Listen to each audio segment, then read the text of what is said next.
You know how everyone talks about what you should cook before the holidays, or what to clean, or what to buy?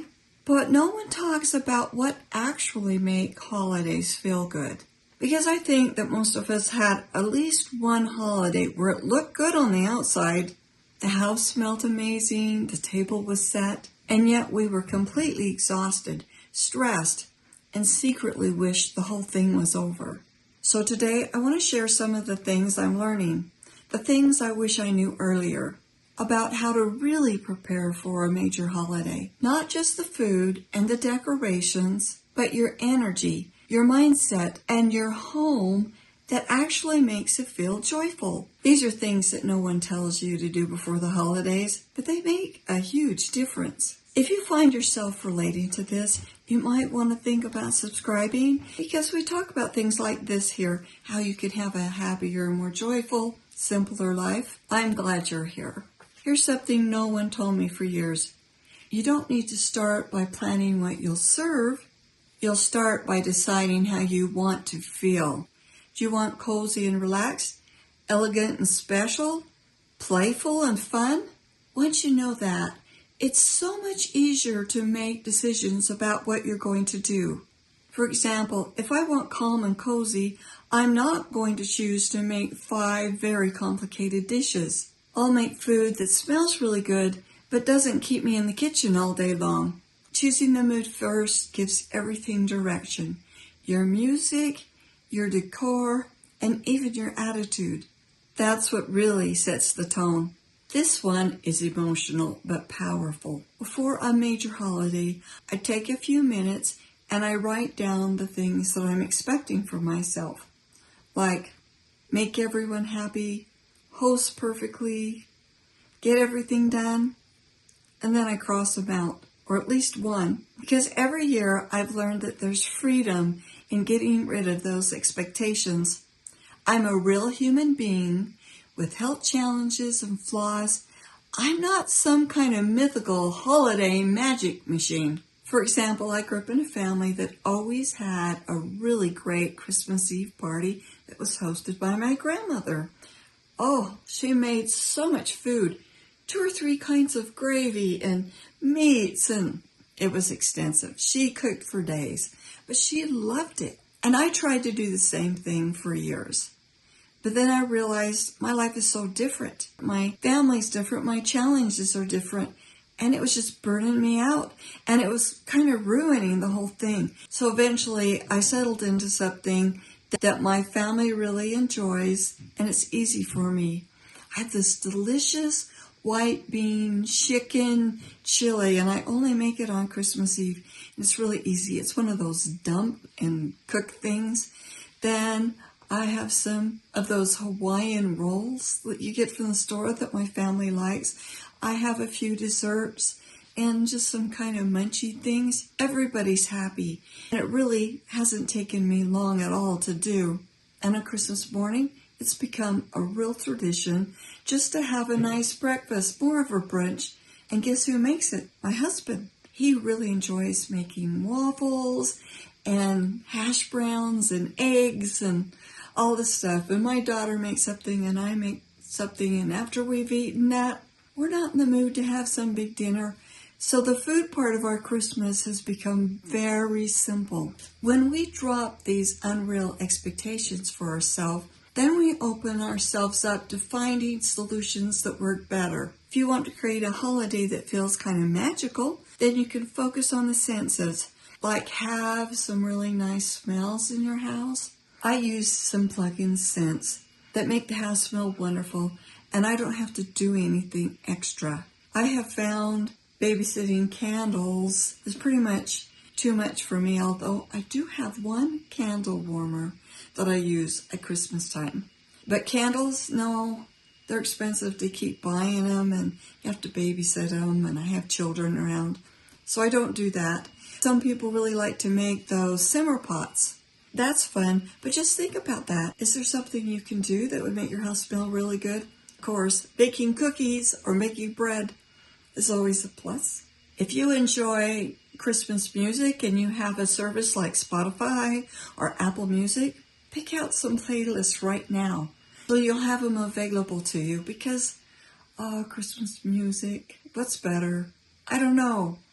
And then lighting can make a difference. I'm not one to change out my light bulbs, but I do like to have twinkle lights around, but I do like to have those on a timer so I don't have to think about turning them on and turning them off.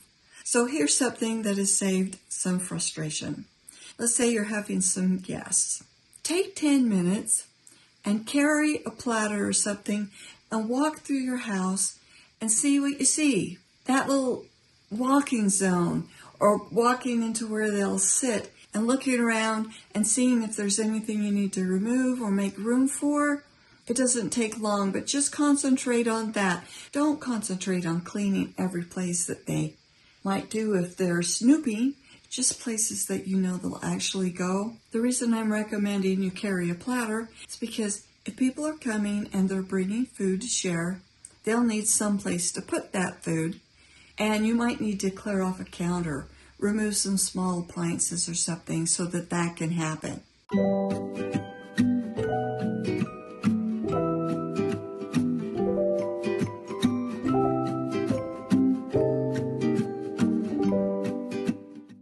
Instead of trying to clean everything super well, I will just walk through the house and see what there is.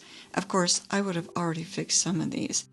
I get to the living room. I'm so excited. It will be decorated for Christmas by then, but I don't need to dust it or do anything crazy here. Just make it look presentable.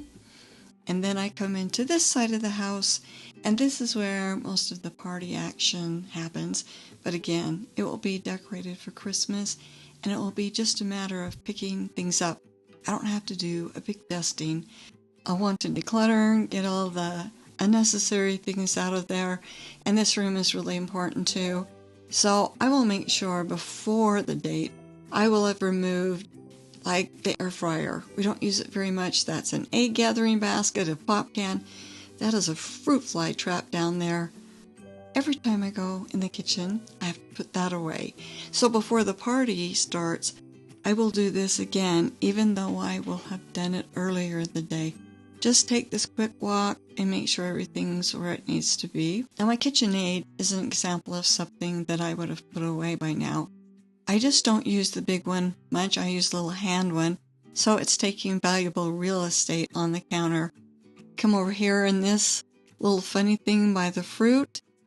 That is meant to put eggshells in, and we're not keeping eggshells right now, so that just needs to go off the counter. And then as I'm going by, I'm noticing this big long counter. That is where any food that anyone brings will be. So obviously I will need to have decluttered that and clean that. And then I'm going to walk out and see what it will look like when guests leave. Here we have the living room, which will be all decorated, and little box things under the couch are my puzzling supplies. The very last thing you want to see is what is the state of your door. Mine is dirty, so I will have wiped that off. So a week before any major holiday, I'm going to do that. Even if I'm not having guests, there are always things that come, like candy or treats from the neighbors, or you've got some extra dishes you're making, or you just need some more room. It's really best to think of that before time so that you're not scrambling last minute. It's really best for me to get that off of my mind, because if you're scrambling when it's happening, I just feel stressed and I get kind of flustered. You know how busy it gets right after a holiday. Maybe your family are doing events, or you're playing games, or you're cleaning up, and maybe you're undecorating. The last thing you want to do is stop and make a meal, and it gets really old having takeout, and leftovers can only go so far. Make a meal or two that you can put in the freezer that are really easy to warm up and cook, and then that won't interfere. That won't have to bother you or be on your mind. So that could really save you. Here's an idea I found that really can make the holiday feel a little bit more meaningful. Put some cards and some pencils or pens, and you could get these at the Dollar Tree, or even some note cards, and have everybody write down some memorable things that happened to them during this year, or some things that they're grateful for. Then if they want, they can share them, or they don't have to. It just will get them to stop and think, and it kind of puts people in a better mood. But when they think about all the good things that have happened to them during the year, give yourself permission to celebrate differently. Maybe this year is quite different. There are less people coming. You have less money to spend.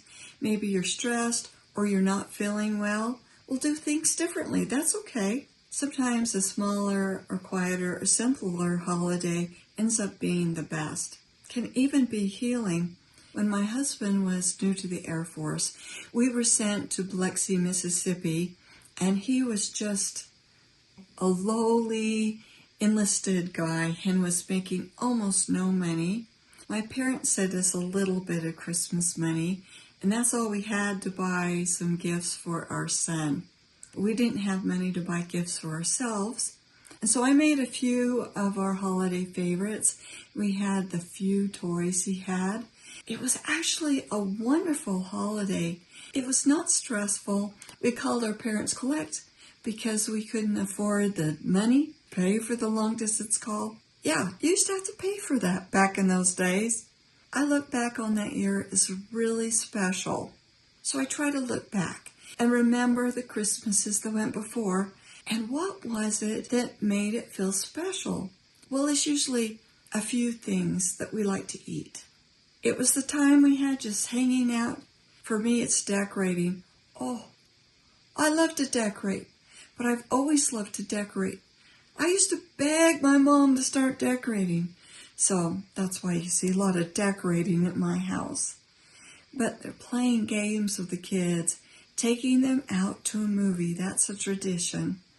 And watching Christmas movies or holiday movies. We used to always spend Thanksgiving with my husband's family. And after dinner, we would sit around and we played so many games. And it was the games. It was the games. So maybe this year, before the big holidays come around, Thanksgiving, and then we have Christmas, and then everyone has New Year's, there's Hanukkah, and other holidays, before a big holiday, stop and think about how you want it to feel, how you want it to turn out, and drop all those crazy, unreal expectations that we tend to build up in our mind. You know, no one can really tell you how to prepare for a peaceful holiday because your needs are different than mine. But I think the secret is simple. It's not about getting everything ready and bought and cleaned and magnificent. It's about getting yourself ready so that you know what you want. That's something we all deserve. I hope I see you again. Bye.